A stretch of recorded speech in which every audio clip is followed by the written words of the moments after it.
হাম একটি প্রতিরোধযোগ্য রোগ। ২টি ডোজ টিকা দিয়ে ৯৭% প্রতিরোধ সম্ভব।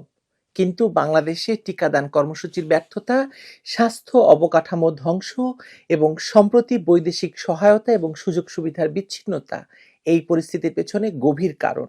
যে সরকার হামের বিপদকে উপেক্ষা করে আওয়ামী লীগের বিরুদ্ধে অভিযান চালাচ্ছে, সেই সরকার আসলে জনগণের শাসন কায়েম করেনি, বরং তারেক রহমানের সরকার একটি অবৈধ ক্ষমতা ধরে রাখার প্রয়াসে জনস্বাস্থ্যকে সর্বোচ্চ রাজনৈতিক প্রাথমিকতা বা প্রাধান্য থেকে সরিয়ে দিয়েছে।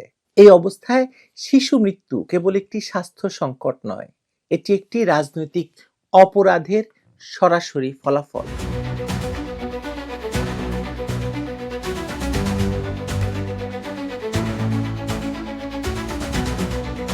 ভোলার তামান্না আক্তারের 11.5 মাস বয়সী ছেলেকে নিয়ে 10 দিন ধরে হাসপাতাল থেকে হাসপাতালে দৌড়ানোর গল্পটি শুধু একটি পরিবারের দুর্ভোগ নয়, এটি আজ বাংলাদেশের শত শত হাজার হাজার পরিবারের সাধারণ চিত্র। ঢাকার বাংলাদেশ শিশু হাসপাতালের বিশেষায়িত হাম ওয়ার্ডে প্রতিটি বেড রোগীতে পূর্ণ।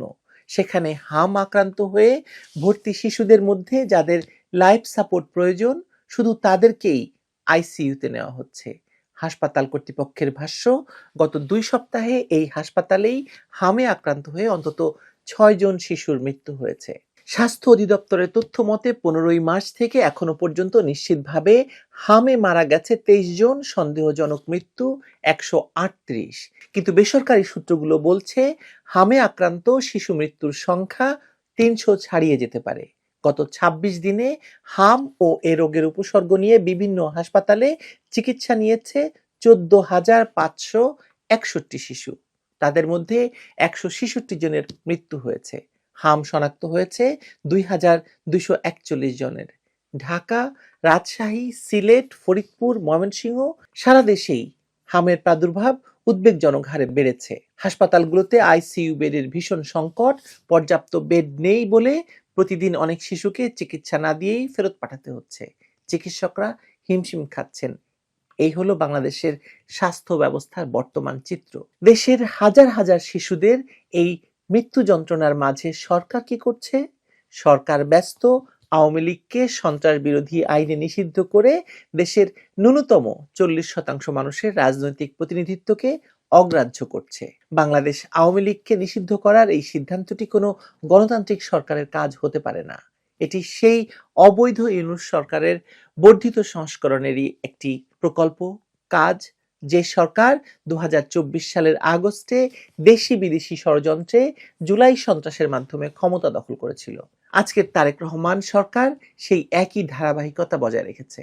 দেশের সংকটময় মুহূর্তে যখন শত শত হাজার হাজার শিশু হামের প্রাদুর্ভাবে মৃত্যুর কোলে ঢলে পড়ছে, তখন সরকারের অগ্রাধিকার হয়ে দাঁড়িয়েছে আওয়ামী লীগ নেতাকর্মীদের উপর দমন পীড়ন চালানো, দলটিকে নিষিদ্ধ করে রাজনৈতিক মাঠ খালি করার অপচেষ্টা, আওয়ামী লীগ নেতৃত্বকে গোপন জায়গা থেকে ধরে এনে আদালতে নিয়ে যেয়ে হেনস্থ করা এবং অপমান করা। হাসপাতালে শিশুদের জন্য পর্যাপ্ত আইসিইউ বেড তৈরি না করে, জরুরি টিকাদান কর্মসূচি জোরদার না করে সরকারি হিসাব গোপন করার চেষ্টা করছে সরকার। স্বাস্থ্য অধিদপ্তরের বিজ্ঞপ্তিতে মৃত্যুর সংখ্যা কমানোর চেষ্টা করা হচ্ছে, বাস্তবতা ঢাকতে নানা টালবাহানা করা হচ্ছে। একটি সরকারের প্রথম এবং প্রধান দায়িত্ব নাগরিকের জীবন রক্ষা করা, বিশেষ করে নিরীহ শিশুদের, যারা দেশের ভবিষ্যৎ।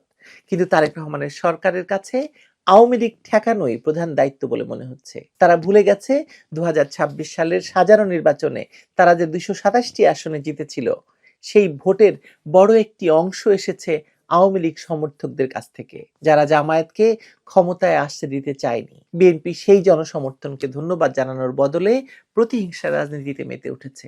তারা মনে করছে আওয়ামী লীগকে নিষিদ্ধ করে তারা রাজনৈতিক মাঠ খালি পেয়ে গেছে। কিন্তু মাঠ কখনো খালি থাকে না। যে আন্তর্জাতিক শক্তি বিএনপিকে ক্ষমতায় এনে বসিয়েছে, তারাই আবার আওয়ামী লীগকে ফিরিয়ে আনবে, সন্দেহ নেই। প্রতিহিংসা আরো প্রতিহিংসাকে ডেকে আনে। জুলাই সন্ত্রাসের পর দেশকে যারা বিপর্যয়ের দিকে ঠেলে নিয়ে গিয়েছিল, তারাই আজ আবারও সেই একই পথে হাঁটছে। শিশু মৃত্যুর মতো জাতীয় ট্র্যাজেডিকে উপেক্ষা করে তারা রাজনৈতিক প্রতিপক্ষ ঘায়েল করতে ব্যস্ত। দেশের অর্থনীতি ভেঙে পড়েছে, দ্রব্যমূল্য আকাশচুম্বী, লোডশেডিং নিয়মিত ঘটনা, তেলের জন্য মানুষ ঘন্টার পর ঘন্টা লাইনে দাঁড়িয়ে থাকে। কিন্তু সরকারের দৃষ্টি শুধু আওয়ামী লীগের দিকে। তারা ভাবছে আওয়ামী লীগ নিষিদ্ধ হলে সব সমস্যার সমাধান হয়ে যাবে। বাস্তবতা হলো আওয়ামী লীগ নিষিদ্ধ হওয়ায় আওয়ামী লীগের তেমন কোনো ক্ষতি হয়নি, বরং আন্তর্জাতিক সম্প্রদায়ের দৃষ্টি আকর্ষণ করেছে আওয়ামী লীগ। ক্ষতি হয়েছে তারেক রহমানের, ক্ষতি হয়েছে বাংলাদেশের গণতন্ত্রের, আর সবচেয়ে বড় ক্ষতি হয়েছে সেই সব শিশুর যারা হামের মতো প্রতিরোধযোগ্য রোগে চিকিৎসার অভাবে প্রাণ হারাচ্ছে। একটি সরকারের বৈধতা আসে তার কাজ থেকে, নির্বাচনের সংখ্যাগরিষ্ঠতা থেকে নয়। যে সরকার শিশুর মৃত্যুতে কাঁদে না, যে সরকার হাসপাতালে পর্যাপ্ত বেডের ব্যবস্থা করতে ব্যর্থ হয়, কিন্তু রাজনৈতিক দল নিষিদ্ধ করতে তারা এতটাই তৎপর, সেই সরকার প্রকৃতপক্ষে জনগণের সরকার হতে পারে না, জনগণের সরকার নয়। এটি একটি দলীয় সরকার তো বটেই, একটি প্রতিহিংসা পরায়ণ সরকার, যে সরকার জুলাই সন্ত্রাসের ধারাবাহিকতায় দেশ চালাতে চাইছে এবং চালাচ্ছে। বাংলাদেশের মানুষ এতটা সহিষ্ণু নয়, তারা ধৈর্য ধরবে না। শিশু মৃত্যু ঠেকানোর চেয়ে আওয়ামী লীগ ঠেকানো যখন সরকারের প্রধান দায়িত্ব হয়ে দাঁড়ায়, তখন বুঝতে হবে সেই সরকার জনগণের সরকার নয়, জনগণের শত্রু। এই স্বাস্থ্য সংকটের মধ্যেও সরকারের কার্যক্রমের প্রাথমিক ফোকাস রয়েছে রাজনৈতিক বিপক্ষ দমনে। সন্ত্রাস বিরোধী সংশোধন বিল 2026-এর মাধ্যমে আওয়ামী লীগকে সন্ত্রাস বিরোধী আইনে নিষিদ্ধ করা হয়েছে। একটি অবৈধ ইউনূস সরকারের বর্ধিত সংস্করণ হিসেবে ক্ষমতায় অবস্থিত তারেক রহমান সরকারের দ্বারা প্রণীত এই আইনি প্রহার কোনো সুস্পষ্ট আইনি ভিত্তি ছাড়াই হয়েছে। বাংলাদেশের সংবিধান এবং সংসদে কোনো দেশবিরোধী আইন টেকে না।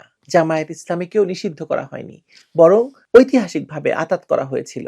আওয়ামী লীগ নিষিদ্ধ করা শুধু রাজনৈতিক প্রতিহিংসার প্রকাশ নয়। যারা 1971 সালে মুক্তিযুদ্ধের বিরোধিতা করেছে, বাংলাদেশের বিরোধিতা করেছে, সেই জামায়াত ইসলামীকে নিয়ে সংসদে ঘর করছে বিএনপি।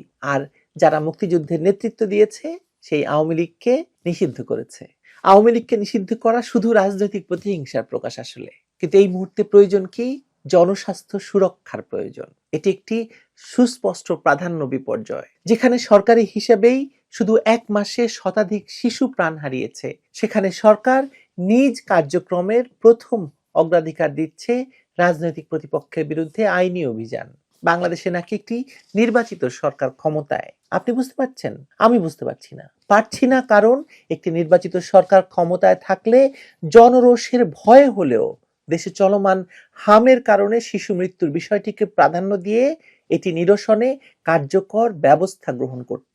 অন্তত স্বীকার করত যে মাত্র 1 মাসে কয়েকশো শিশুর মৃত্যু হয়েছে এই হামের কারণে, এবং দেশব্যাপী সতর্কতা জারি করা হতো যাতে এই অকাল মৃত্যুর সংখ্যা অন্তত কমানো যেত। কিন্তু আপনি কি তেমন কোনো পদক্ষেপ দেখতে পেয়েছেন? আমি পাইনি। আমি দেখতে পাচ্ছি সরকার ব্যস্ত তেল বাণিজ্যে, আওয়ামী লীগ নিষিদ্ধ করায়, আওয়ামী লীগ নেতৃত্বকে নির্যাতন করায়। দেশের ভেতর এই কয়েকশো শিশুর মৃত্যু সরকারকে কোনোভাবেই প্রভাবিত করতে পারছে না। আসলে মানুষের মৃত্যু, বিশেষ করে শিশুর মৃত্যু, 1 মাসের মধ্যে এতগুলো শিশু মৃত্যু হলে সেখানে সরকার পড়ে যাওয়ার কথা। কিন্তু বাংলাদেশের সংসদে চলছে নাটক আর নাটক। হাতাহাতিও নাকি হয়েছে। দেখুন আরো কি কি ঘটে। ভালো থাকবেন সবাই।